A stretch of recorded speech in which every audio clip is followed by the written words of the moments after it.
ప్రియ దేవుని బిడ్డలారా, మన జీవితాల్లో మనకు ఉన్నది ఎన్ని గంటలు ఉన్నాయి?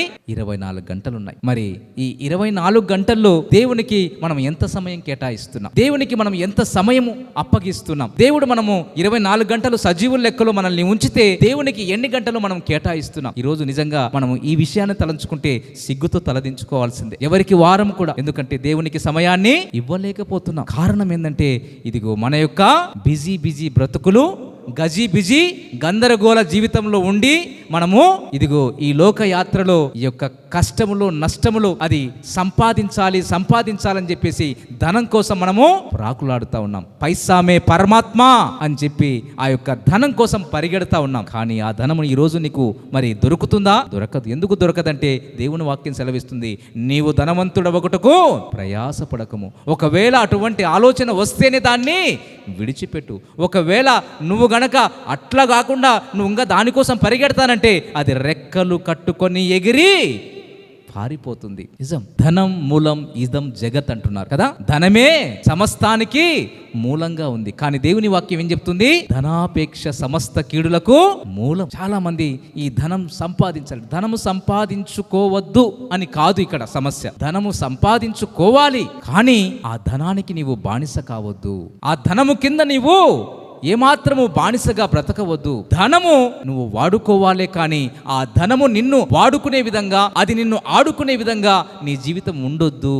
అది మనకు మాస్టర్ కావద్దు, మనము దాని కింద బానిసలం కావద్దు. ఆయన నన్ను కోరుతున్నది ఏంటంటే మన జీవితంలో ఇదిగో తగినంత మట్టుకుండి నీ అవసరాలు తీర్చేటువంటి విధముగా, నీ అక్కరలు తీర్చుకునేటువంటి విధముగా, నీ జీవితంలో సంతోషము సమాధానము ఉండేటువంటి విధముగా మనం ఉండాలని దేవుడు ఆశిస్తున్నాడు. కానీ ఇదిగో అందుకే ఆగూరు ఒక చక్కటి ప్రార్థన చేస్తాడు. ఏం ప్రార్థన? అయ్యా, చనిపోక ముందు నాకు 2 మనవులు ఉన్నాయి. ఒకటి, వ్యర్థమైన వాటిని వెంబడించకుండా నాకు సహాయం చేయి. రెండోది, అబద్ధమును నాకు దూరంగా ఉంచు.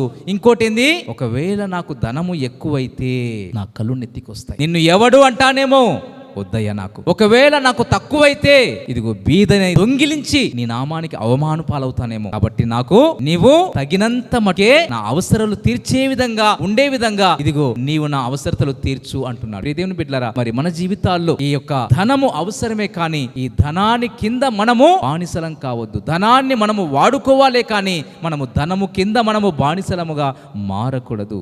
నిన్ను దీవిస్తాడు, నిన్ను ఆశీర్వదిస్తాడు, నీకు మరి మరుగైనటువంటి ధనాన్ని నీకు ఇస్తానంటున్నాడు. కానీ దానికి నువ్వు బానిస కావద్దు. ఎవరికి బానిసగా ఉండాలి? దేవునికి.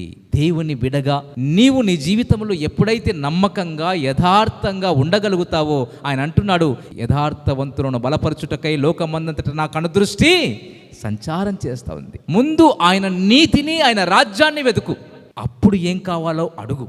అన్నీ కూడా సమకూర్చేటువంటి గొప్ప దేవుడుగా ఉన్నాడు. అది కాకుండా నువ్వు ఈ లోకంలో వేరే వాటి కోసం వేరే విధాలుగా పరిపరి విధాలుగా మరి నువ్వు ఈ లోకంలో పరిగెడితే మాత్రం అది నీ యొక్క ప్రయాస వ్యర్థమే, కానీ దానివల్ల నీకు లాభము లేదు. కాబట్టి ప్రియమైన దేవుని బిడ్డలారా, ఈరోజు మనము ఒక తీర్మానం చేసుకుందాం. నా కంఠస్వరము నేను నీకు ముందుగా వినిపిస్తాను. యాకోబు ఏ విధంగా, నీవు నన్ను దీవిస్తేనే కానీ నేను నిన్ను విడిచిపెట్టను. పట్టుదల. అందుకే ప్రభువు కూడా ఒక మాట అంటున్నాడు. ఏమని?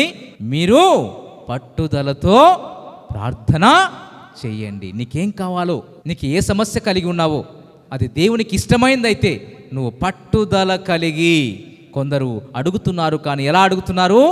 వారి యొక్క స్వంత భోగముల నిమిత్తం అడుగుతూ ఉన్నారు.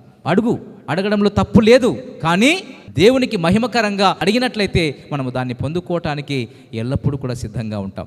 నీకు ఏ అక్కర ఉన్నా, ఏ అవసరత ఉన్నా ఆయనకు సమస్తము సాధ్యం. అందుకే ప్రభువు నాకు సర్వాధికారము ఇయ్యబడి ఉన్నది. సర్వాధికారము పొందినటువంటి దేవుని మనము కలిగి ఉన్నాం. ఈరోజు ఆయన మన రక్షకుడు, ఆయన మన దేవుడు, ఆయన మన హృదయములో ఉన్నాడు. కానీ ఈ హృదయములో ఉన్నటువంటి దేవుని నీవు ఈరోజు దుఃఖపరచకూడదు. నీ యొక్క అనవసరమైనటువంటి ఈ లోక సంబంధమైనటువంటి లోక పాప భోగాల కోసము దేవుని దుఃఖపరచకూడదని దేవుడు ఇష్టపడతా ఉన్నాడు. ఎందుకంటే ఆయన పరిశుద్ధుడు కాబట్టి మనం కూడా ఈ లోకములో పరిశుద్ధంగా ఉండాలి అని కోరుకుంటా ఉన్నాడు. పరిశుద్ధంగా జీవించటము అంటే పాపానికి దూరంగా పారిపోయేలా ఉండాలి అని కోరుతా ఉన్నాడు. మరి ఎంతమంది ఈరోజు పాపానికి దూరంగా పారిపోతున్నాం? ఇది నేను చేయకూడదు అని చెప్పి పాపానికి దూరంగా మనము వెళ్ళగలుగుతున్నాం? ప్రియ దేవుని బిడ్డలారా, మరి ఈరోజు ఒక తీర్మానం, పరిశుద్ధంగా జీవించటానికి నేను కూడా మరి ఈరోజు రోషము కలిగి నేను జీవిస్తాను, పాపానికి దూరంగా పారిపోతాను అని మనము ఈరోజు కనుక మనము జీవించగలిగితే ప్రియ దేవుని బిడ్డలారా, దేవుడు మన మధ్యలో గొప్ప కార్యాలు చేయడానికి సిద్ధపడతా ఉన్నాడు.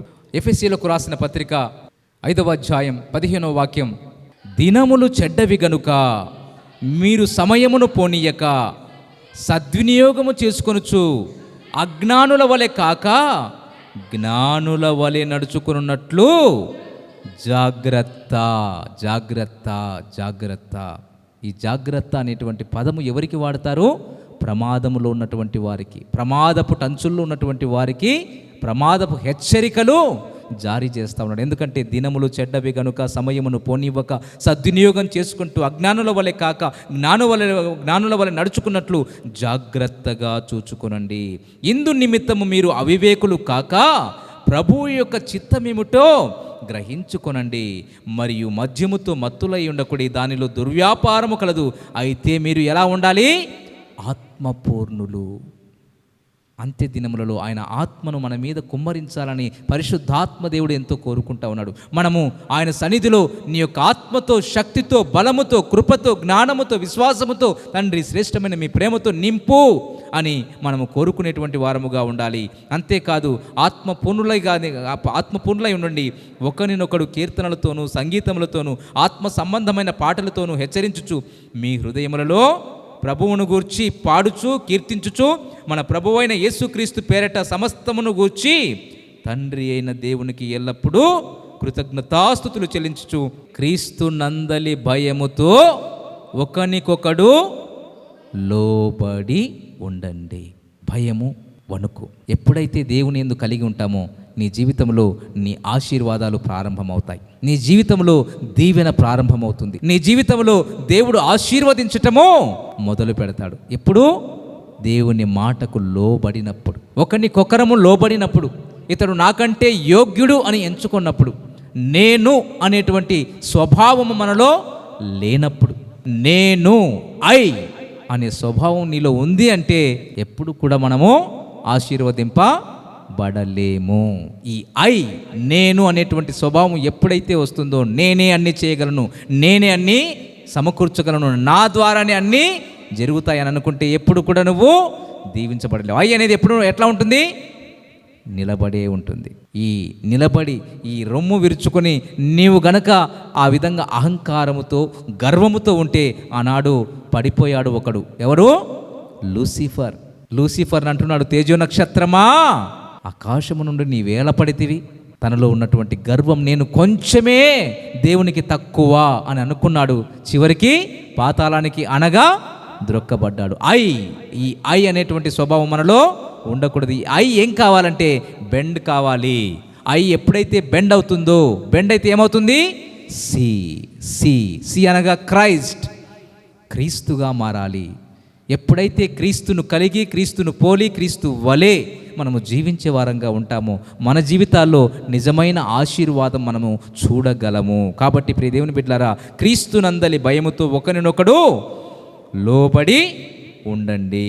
ఇది దేవుడు మనల్ని కోరుతున్నాడు ప్రియ దేవుని బిడ్డలారా. కాబట్టి మనము మనుష్యులకు లోబడక, మనుష్యుల ముందు ఆర్భాటము చేయకుండా, మనుష్యుల ముందు షోపుటప్ చేయకుండా, మనుష్యులకు చప్పట్లు కొడుతూ భజన చేస్తూ మన జీవితాల్లో ఉండకుండా చేయవలసినటువంటి పని ఏంటంటే మన ప్రభువుకు, మనల్ని ప్రేమించి ప్రాణం పెట్టినటువంటి దేవునికి మనం ఆర్భాటము చేసి ఆయన ముందు నిజమైనటువంటి యథార్థమైనటువంటి జీవితాన్ని కలిగి మనము జీవించాలని దేవుడు కోరుతున్నాడు. కాబట్టి పట్టుదలతో ఏ విధంగా అయితే యాకోబు పట్టు వదలకుండా ఆశీర్వాదాన్ని సంపాదించుకున్నాడు, నువ్వు కూడా పట్టుదలతో ప్రార్థన చేసి నీకున్న సమస్య నుంచి, నీకున్న అనారోగ్యం నుండి, నీకున్న కష్టము నుండి, నీకున్న నష్టము నుండి, ఇదిగో నీకున్న శాపం నుండి నీవు దీవెనగా మార్చబడాలంటే ఆయన పాదాలు ఈ రాత్రి పట్టుకో.